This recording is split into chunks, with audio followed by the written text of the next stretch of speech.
For those of you who may be unfamiliar with Maymanah's work, Maymanah Farhat is an arts writer, an award-winning curator, and a university lecturer. Her writing and scholarship focus on overlooked artists and forgotten art scenes. She frequently contributes to the Brooklyn Rails art book section and teaches at Fresno State University. Farhat is the curator of multiple exhibitions related to artist books, including Poetry is Not a Luxury in 2019, Positively Charged, Copier Art in the Bay Area since the 1960s in 2023, and A Radical Alteration, Women's Studio Workshop as a Sustainable Model for Art Making in 2024, which just closed at SFCB. I've had the pleasure of collaborating with Maymanah across multiple exhibitions, and her curatorial knowledge of alternative art histories is far-ranging, especially in reference to the Bay Area. She's an inspiring storyteller, a thoughtful educator, and an advocate for underrepresented artists. So I'll hand things over now to Maymanah for her presentation called Artist Books as a Place of Melancholy and Mourning. Enjoy. Thank you so much, Jenny, for having me. That was such a nice introduction. Just like making me feel so warm and fuzzy inside. I really appreciate the invitation. Of course, a huge, massive fan of San Francisco Center for the Book. And so it's always fun to collaborate in any way that I can. Today, I am going to be speaking about Arab book arts. And let me just share my screen. 1 second, I'm sorry.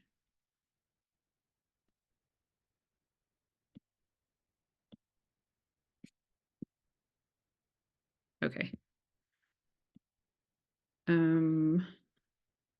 Oh, sorry, Jenny. I think you'll have to admit people as they pop in. That's fine. I'm working on it. Okay, great. Thank you. Today, I'm going to be talking about artist books from the Arab world and the diaspora. The presentation, because we're so short on time, is split kind of half and half. I look at artists from the Arab world and artists who are from who identify with the Arab diaspora in the U.S. And so I'm going to try to give you as much information as possible. And then at the end of the talk, we'll end on a slide that actually has a bunch of different information on, further research that can be done, or if anyone's interested in certain publications that it would be really great to look at. So this presentation is called Artist Books as a Place of Melancholy and Mourning. I wanted to start here just by sort of detailing the background for why so many Arab artists work in the book arts. Traditionally, in the Arab world, there's been a strong influence of Islamic art and Islamic practices, of course, the Arab world having been under Islamic rule for centuries. And so there's a rich sort of tradition of book arts or art of the book in the region, from North Africa all the way to Southwest Asia.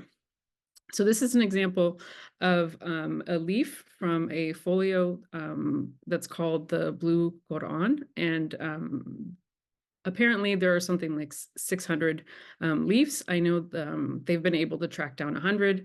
Most of them are in major museums. I know Harvard has an example, the Met as well. And I just wanted to share this with you because it just shows the extent to which the history is so great and so extensive and just really wonderful. This is probably one of the most kind of revered examples of the art of the book, dating back centuries.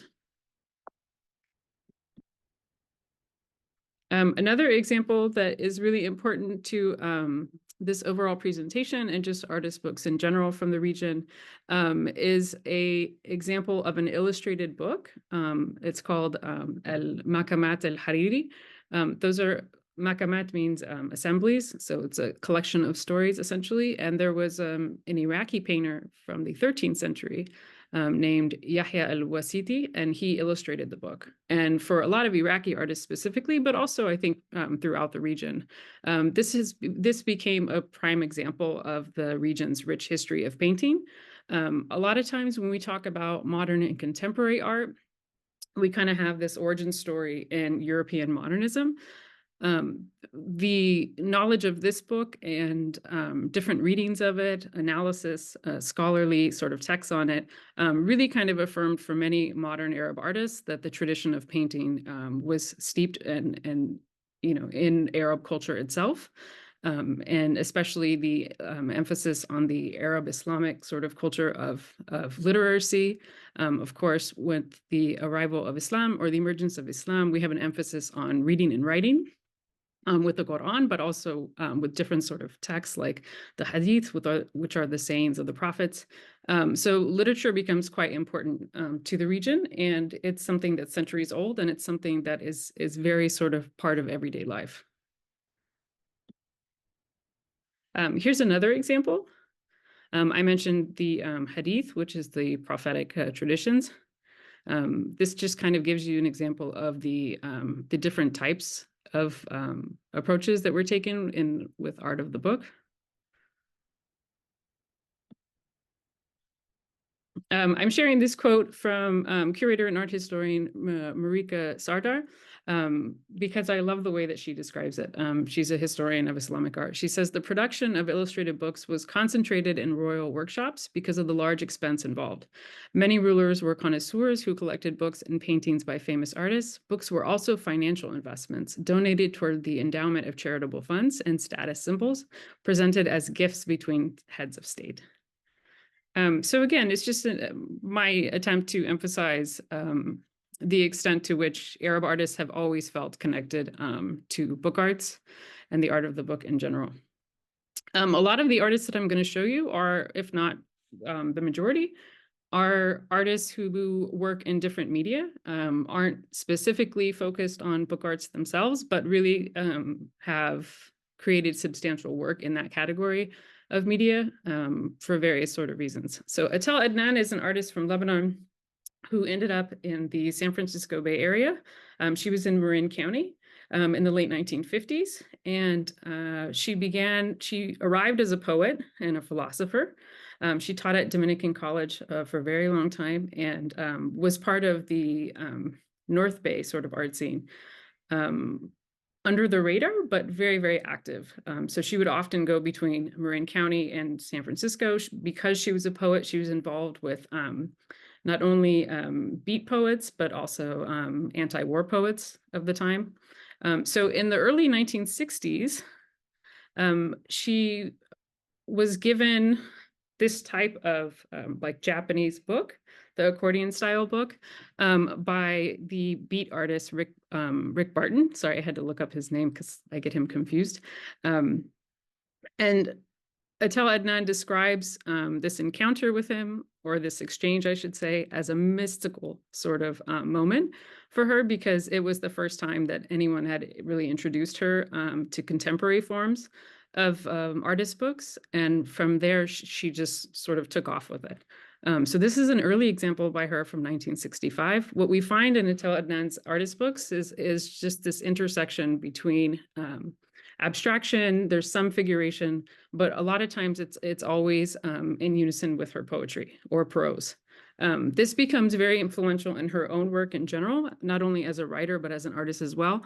Later, she'll produce a book called The Arab Apocalypse, which in Arab literature is considered, one of the greatest examples of modern literature. The really neat thing about that book is that it's all of her prose, and are annotated. The pages are annotated with drawings. So where she feels that the words are not enough to communicate a certain sentiment or a particular idea, she'll actually just draw on the page. Because she was based in Marin County, she felt a certain kinship to Mount Tamalpais. If anyone is familiar with her paintings, you'll see that a lot of her paintings for several decades are essentially the view from her home in Marin County of Mount Tamalpais. There was something about it that reminded her of Lebanon. Lebanon is a very mountainous country, and those views are very sort of similar. I often find myself, moving around the Bay Area and immediately thinking of Lebanon, where my dad is from. So I can see the connections that she would make. So she had a certain sort of, I wouldn't say interest, but she just felt like this, she really compelled, and a definite sort of kinship with this natural sort of environment and this scenery. So she's often exploring it. She has a book of prose called Journey to Mount Tamalpais, but this is an artist book form of it. Tel Adnan's important to kind of consider within the overall sort of development of modern day book arts in the Arab world, because she ends up moving to Lebanon during the Civil War, and then later moves to Paris and is shuttling back and forth between Marin County, Beirut, and Paris. She has Marin County as her base for several decades, but eventually ends up settling in Paris towards the end of her life. But one of the reasons why I wanted to include her was because this style of book becomes very influential to a lot of artists that come after her. And so you'll see some influence in the other examples that we look at. Dia Azawi is an Iraqi artist who left Iraq in the late 1970s and settled in London. Once he settled there, he founded a cultural center or an art space that was for the support of Iraqi artists that were based in the British diaspora, but then also extended out to other Arab artists as well. Dia is just a giant of art in the Arab world. He's arguably one of the most important living artists of the region. And part of his importance comes from the fact that he has been so supportive of other artists. During the sanctions in Iraq, the American imposed sanctions between the two wars. He actually encouraged a lot of artists to start making artist books, partly because of a lack of materials, a lack of access to other art materials, but then also by way of chronicling what was taking place.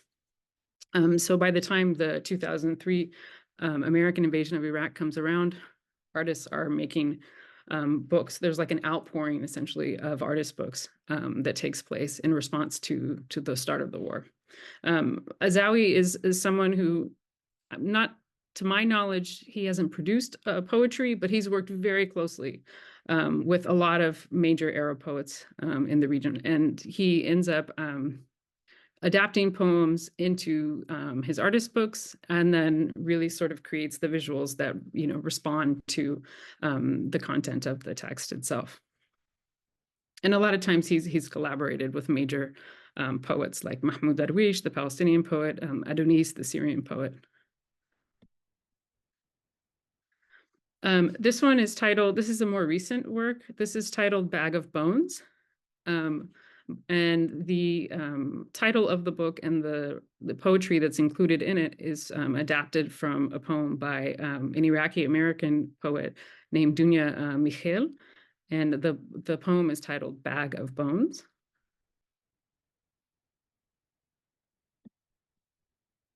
And this is an excerpt that I wanted to share with you from that poem. Dunya writes, "What does it mean to die all this death in a place where the darkness plays all this silence? What does it mean to meet your loved ones now with all of these hollow places? To give back to your mother on the occasion of death a handful of bones she had given to you on the occasion of birth." Let's see if I can go back.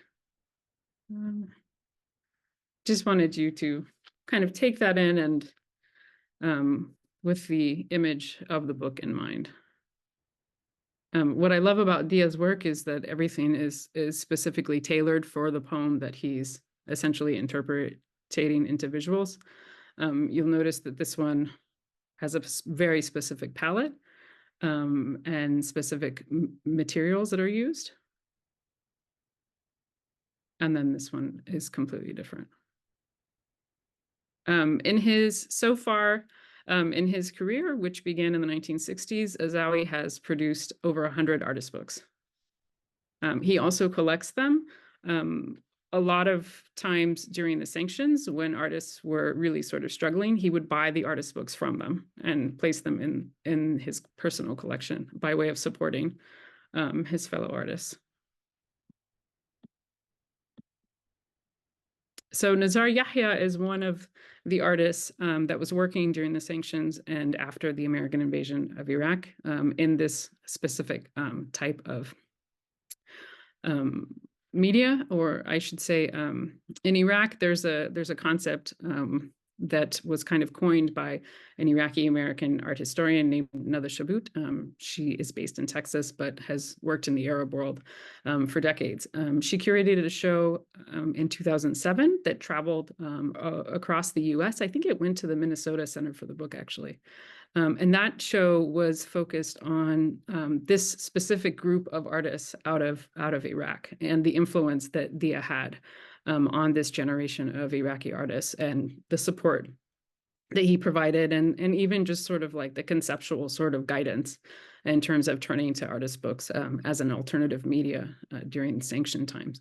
So that show was called Dafatir, which means notebooks, and that's a concept that Nada sort of adapted from these artists in terms of their own sort of approach of using artist books as a document in a way to document everyday life under the sanctions and then under the American invasion of 2003. The idea of a notebook being something that you carry with you, something that's highly personalized, and something that really is a very sort of introspective sort of object. So in this piece titled Baghdad, Day of Destruction and Object, you can see Nazar is using different sort of materials. He's using a number of found objects. And in this case, we have glass, in addition to paper and paint. And I should actually mention this point too.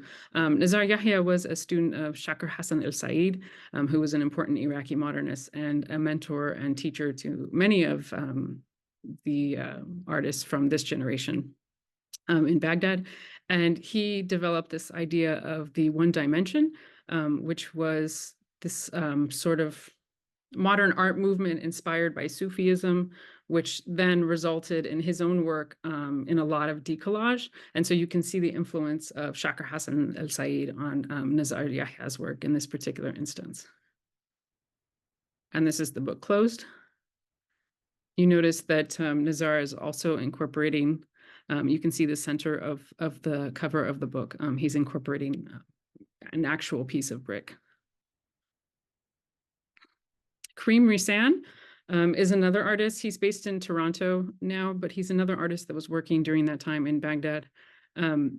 He probably, out of all of the artists from that specific group, I think he's the one that has worked in artist books most. He's produced, I want to say, like at least a dozen. This one's titled The Uranium Civilization. Here's a detail. And another. Moving into other parts of the region, I wanted to share this one by Khalil Rabah. Rabah is a conceptual artist from Palestine.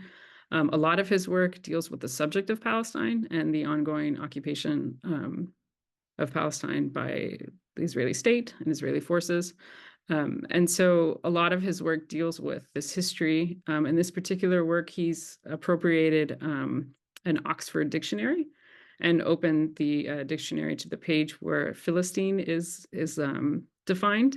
And around it, he's completely sort of censored, right, the rest of the dictionary, leaving only the part where it says Philistine.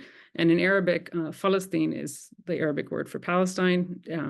The word for Palestine, or the name of Palestine, came from, I think it's a Roman word. But just here, he's highlighting the examples of the concept of a Philistine, right? It has all these negative connotations, all these derogatory sort of connotations, and how that has been kind of linked with the idea of Palestine and Palestinians, negative portrayals, not only in mass media, but also in historical books and things like that. So here he's kind of questioning the idea of knowledge production, specifically to his own, to the circumstances of his own people. Sumaya Samaha is an artist who's been based in New York since the early 1980s. She went to art school in Pittsburgh after arriving in the US from Lebanon and eventually settled in the Soho neighborhood of Manhattan. This was a piece that she produced very early on in the construction of the wall that snakes through the West Bank, which the state of Israel has basically used to annex Palestinian land, to create an apartheid state, and to cut up the West Bank as much as it possibly can. So here, this piece is titled Israel-Palestine Fence, and it was produced between 2003 and 2006. After that time period, of course, the wall became much more massive and more concrete in terms of the materials that were being used, and just more sort of deadly in terms of the impact that it had on Palestinian communities. This isn't a traditional artist book by, kind of traditional sort of definitions. But I wanted to include it because it really feels like there's the influence of Atel Adnan's work, which Sumaya is very much aware of. And I know that she has read her poetry and loves her work. So I wanted to include it to just kind of show how, decades later, Adnan's influence is still impacting the region. This is a detail. Sumaya actually created, or I should say made, a lot of the paper that she uses in her works on paper. She lives in a building in Soho where there are artist lofts, and they've been artist lofts since like the late 70s. And her neighbor above her was a paper maker. So she would go upstairs and produce all this paper in her neighbor's loft, and it's just incredible. But a lot of the work that she does on paper is handmade.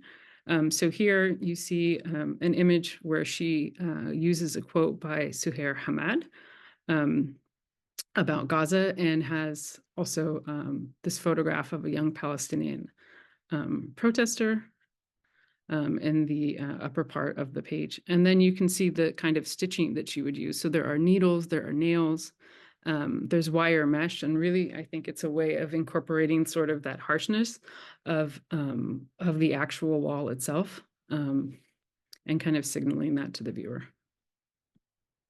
Here's another. This one says, "I died resisting brutal occupation." And another. I wanted to include this page because it also kind of shows that the work is not only about Palestine, but that Sumaya is very much impacted by the American invasion of Iraq of 2003. One thing to know about the Arab world is that the subject of Palestine has always been at the forefront of Arab literature and Arab art. Arab culture and Arab people have long been in solidarity with each other. I mean, we saw that during the Arab uprisings in terms of not only one country taking inspiration from another, right? The wave of Arab uprisings that took place beginning in Tunisia, but also just Arab people, not necessarily governments because they're all awful, but really just the everyday people feeling very strong connection to each other. I think part of that has to do, again, with literacy and just the importance of culture in everyday life. And so it's not surprising to me to see within this piece where she's reflecting on the situation in Palestine, to also see her incorporate a page where she's actually bearing witness to the destruction of Iraq. Joy Salal is an Iraqi American artist who's based in Southern California. This was a piece that was in a show that I curated a couple of years ago, or maybe it's been 3 years now, 4 years, 5 years? I don't remember. I lost track of time. But it's one of the exhibitions that Jenny mentioned. This piece is titled Family Album. Joyce is a super interesting artist. She was active with the Women's Building in Los Angeles in the 1980s, and then was really, really connected and active to the multicultural art movement that was taking place in Southern California in the 90s. So when she talks about these works from the 90s that deal with her Iraqi Jewish identity and a lot of the stories of her own family, not only in the US, but also in Iraq, she often kind of contextualizes them within that larger sort of feminist, multicultural sort of approach to art that was just so amazing at the time. So this is part of a larger installation. What you see here on the table is the artist book that I wanted to talk about. You can see it on the table there next to the chair. The middle is a laminate rug that she made. She actually made it with her parents. That includes Arabic, Hebrew, and then a certain language that's only been documented among the Jews of Baghdad, Iraqi Jews. It was a certain kind of hybrid language, and her parents would actually write letters to family members in that specific language. It's like a hybrid between Arabic and Hebrew, and so you can see it around the center of the rug, that white sort of area that looks like it's kind of the backdrop of like what could be like an abstracted figure. That is actually from a letter that her aunt had written to her mother in that specific text. So the book is about her father, who essentially would not talk about his experience in Iraq. His brother was actually executed by the Iraqi king in the 40s, I believe, for being a communist. At the time, the Iraqi government decided that communism was becoming a threat, and so he took youth members of the Communist Party from every single community. So her uncle, Joyce's uncle, ended up being the representative that they arrested and ended up executing from the Jewish community. And so her father was very traumatized by that experience and was studying in the US and was actually at the university that he was attending, he was actually reported for being a communist. And so he sort of lived in fear under McCarthyism because of that, those family ties that he had. So because of that, and because of the trauma of leaving Iraq, he often wouldn't speak about Iraq. So Joyce noticed that during the first invasion of Iraq in 91, he actually began to actually talk about his experiences in Baghdad and actually would speak Arabic. They were all glued to the news. And so this specific book is essentially about Joyce's experience witnessing her father relive all of these experiences and really sort of try to process the trauma. This page says, he sees an Iraqi mother on television fleeing with her children to Syria and tells me she looks just like you. The book has different sort of news clippings as well. And here Joyce has annotated it based on the information that her father is now sort of, processing and sharing with her for the first time as he watches the war on television, and hence the installation that looks sort of like a living room. This is an installation shot from the Center for Book Arts in New York. This was where the show originated. Poetry is Not a Luxury. Poetry is Not a Luxury was an exhibition that featured women identifying artists who use book arts to explore sociopolitical issues and a lot of issues that are intersectional to their own experiences. The title of the show is based on Audre Lorde's seminal text, which essentially argues that creativity for women is not a luxury, but a necessity. And so I sort of took that idea and really tried to explore what that meant in the form of artist books. The piece that you're seeing in the center is by a Lebanese American artist named Helen Zouglaib. Helen is based in DC. She's been there for a very long time, but she left Lebanon as a teenager with the start of the Lebanese Civil War. Here's another one. This piece has a lot of parallels with the Israel-Palestine fence that I showed you by Sumaya Samaha. This one is titled Another Wall, and this is essentially Helen's interpretation of the Israeli wall that snakes through the West Bank, and also the barriers that surrounded Gaza as well. Each panel is painted, it's gouache on board, and then stitched, much like Palestinian embroidery. So each panel is actually based on a different type of Palestinian embroidery. Palestinian embroidery is a very rich and old tradition. that's been practiced in Palestine for centuries. And essentially what it is that there are different styles, different palettes that are used, different sort of symbols within an embroidered like composition. And oftentimes that relates back to one's familial history, the place where one's from. So different villages and towns and cities have different sort of aesthetics, and Helen really wanted to honor that in this work. Here's the detail. And another.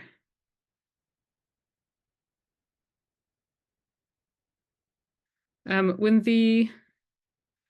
the show traveled to Minnesota, the show traveled to San Francisco first, and then San Francisco Center for the Book, and then it traveled to the Minnesota Center for the Book. We added a number of artists from Minnesota to the exhibition, and this is one of them. Andrea Shaker Shaker, I should say, is a Lebanese American artist from Connecticut, but she teaches in Minnesota, and she's been based in Minneapolis for many years. This is a piece that she made right before the show, and I believe, if I'm not mistaken, she printed it at the Minnesota Center for the Book. This one's called, sorry, I can't see because of this Zoom thing. This piece is titled Performing Bait. And this one, sorry, just see. This one's called Fragments. And the concept behind the work, Andrea mostly works in photography, but she's also a poet and has produced other types of art as well. And so this was a series of artist books that she created that kind of merge all of those different sort of practices together. The little case that you see on the side is a case, a vintage photographic case, and the book is accordion style, and it essentially is that large. I mean, it's about this big. And it folds into itself and then fits inside the case. The idea being that it would be like a series of wearable books in fragments. And she has a piece called a photographic series, I'm sorry, which she made in Lebanon. And the idea of it being that she was looking for bait, or bait in Arabic means home. And so as an Arab American, as a Lebanese American traveling back to Lebanon, she was really sort of processing that concept of home and what it meant to return to Lebanon. And so the book reflects on that.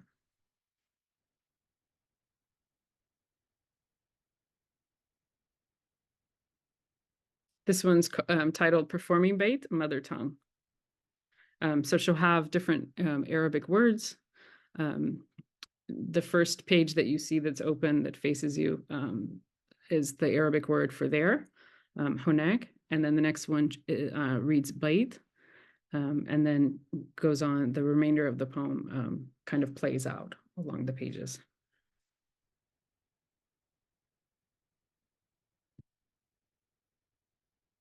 Here's a detail. So the pages read bait, stories omitted, rediscovered in the traces of cells, the absence of memory, the erasure of words. And you can see on the second page of the book, there's a detail from one of her photographs from that larger project that she did in Lebanon.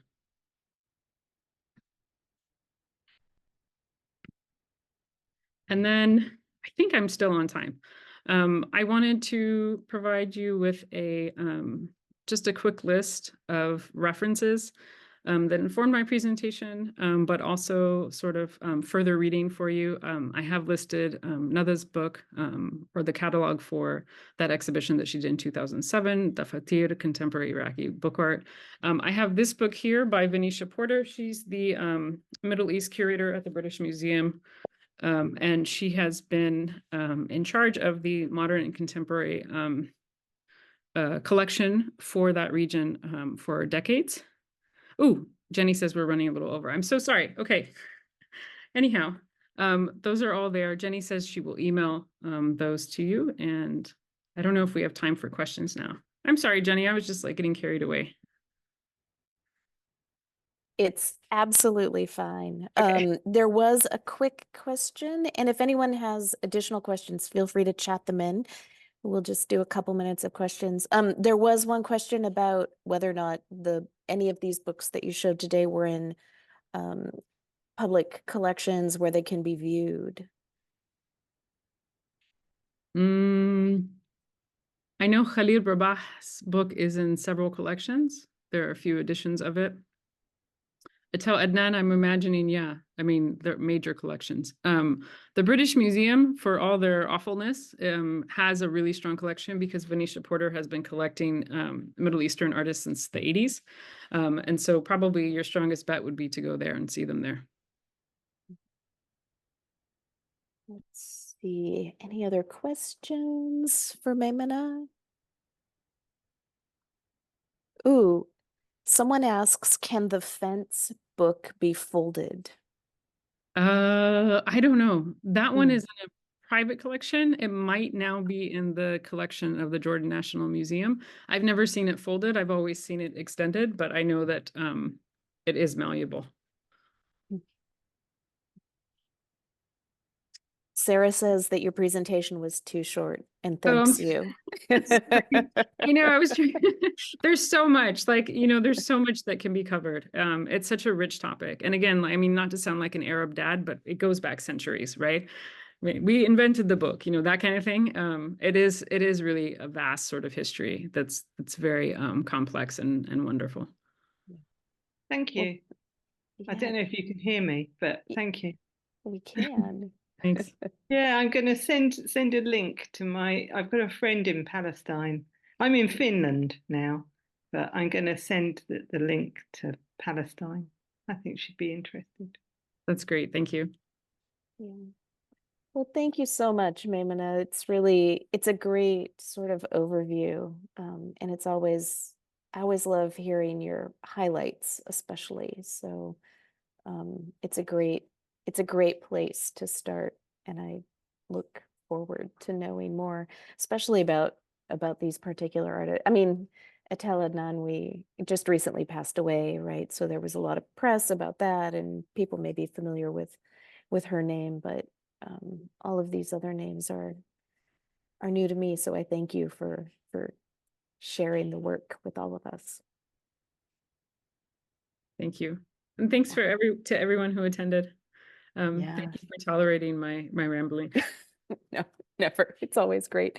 So what I'll say is I'm quickly looking up the date of our next From the Bench in May. I believe that will be May 2nd. And so same time, same place, 12:30 to 1. And we hope to see you again next month. So thank you everybody for joining us on your lunch break. Really appreciate it. And we'll see you again. Bye. Bye. Thank you.